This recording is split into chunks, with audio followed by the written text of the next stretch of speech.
Good day, everybody, and welcome to the digital version of High Heat. It's nice to have with us with lots to do today. Mitch Green, Moses Mussina, you and me now, Liberty Mutual, as we get you ready here for a baseball season that will start in a couple of weeks. And High Heat will be on your way beginning the 13th at 1 o'clock. Blue Shine back as well. So I want to make sure you guys know that out there in TV land. Now, the big topic that we have here today is the just released schedule, 60 games.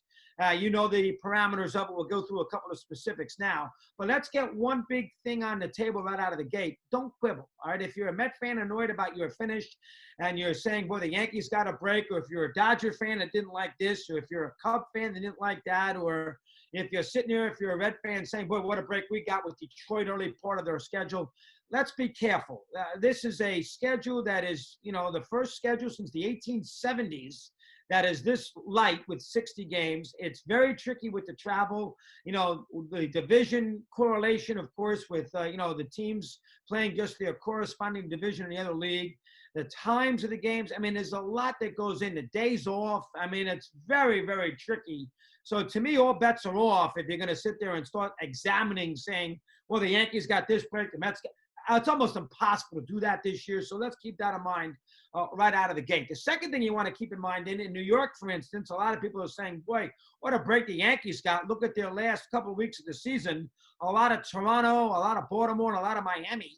And the fact that, you know, the Mets play, you know, the Phillies, the Nationals, and Tampa. Well, again, in this particular year with a 60-game sprint, who knows? Maybe Miami turns out to be a good team. Maybe Toronto becomes dangerous in September with all those young bats. So maybe that won't be as advantageous now as you think it might be. It will be more advantageous. Obviously, won't be advantageous then as you think it might be now. And of course, they're going to keep the natural rivalry going. So the Yankees and the Mets and the Dodgers and the Angels and, you know, teams like that, the Nationals and the Orioles, they're going to play more games against each other. For instance, the Yankees and the Mets play 6 games, while the Orioles and Nationals play 6 games. So the Met fan says, boy, we get killed. Washington gets 6 games with Baltimore. We got 6 games with the Yankees. And I understand in a 60-game deal that is more imperative than it would be of 162. But that's what they do. Travel-wise, they're going to emphasize the rivalry. And it turns out that the Orioles are worse than the Yankees. I mean, I'm not sure how you're supposed to solve that. If you're in Major League Baseball, you're not going to have an incredibly balanced schedule for everybody when you're just playing 60. It's as simple as that. Now, there are some weird things in it. You know, the Dodgers and the Angels late in the year. I mean, that is interesting.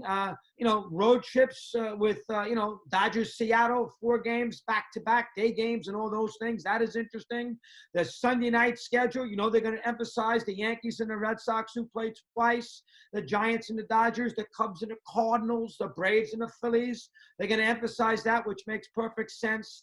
Not a lot of day games. There's not a lot of getaway travel, so you're going to have more night games. The times of the schedule, I mean, the Red Sox playing home games at 7:30 instead of 7. Why not? Try it from a television perspective. You're not worried about putting fans in the seats. The Dodgers have a couple of Sunday night games, which is weird at home. That usually doesn't happen, but why not capitalize on prime time? They not have to worry about fans getting in and out of your ballpark with the travel aspect, so that makes perfect sense from that standpoint. I looked at the 3-city scenario with the road trips because if it was my team, I don't want 3-city road trips because my team is going to be sequestered in hotels, and the quicker I get these road trips out of the way, the better off I'm going to be. But everybody's got most teams have some teams have 3-city road trips. Giants do. I mean, the Reds do. The Phillies do. The Dodgers do. San Diego does. So from that standpoint, I'm not too sure if I can find an advantage one way or the other with the 3-city road trips. Cubs don't have a lot of day games. You know, why would the Cubs have day games? Because the Wrigley Field daytime experience not the same when there's no fans there. So capitalize on television at night. I understand that perfectly. Again, this schedule, and I'm trying to find an advantage. Everybody wants to tell me, well, look at the Reds who play the Tigers early in the year. Well, I mean, geez, it's basically starting in late July. Here's Detroit. Who knows? Maybe Detroit plays great the first 7 games this season, knowing that they get off to a good start, they can steal a playoff spot. So I'm not sure how to read any advantage or disadvantage this year as far as the schedule is concerned. It is what it is. I mean, on paper, the Yankees have an advantage, say, over some other teams. I get that. The division might be a little easier than the NL East.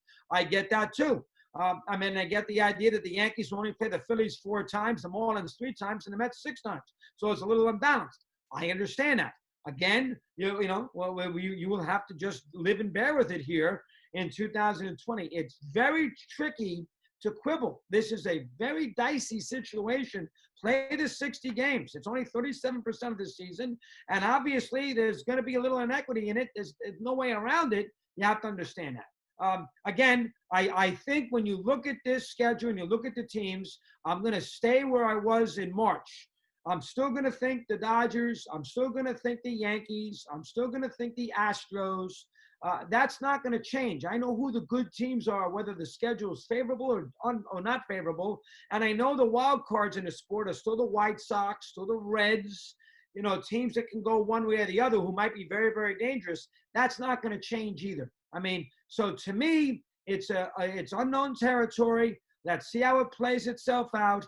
I think we'll have some fun with it. Everybody gets about 6 days off, and we should have ourselves a sprint scenario instead of a marathon scenario. I think the schedule will be what it is. I'm not going to go too crazy on trying to examine who everybody has to play.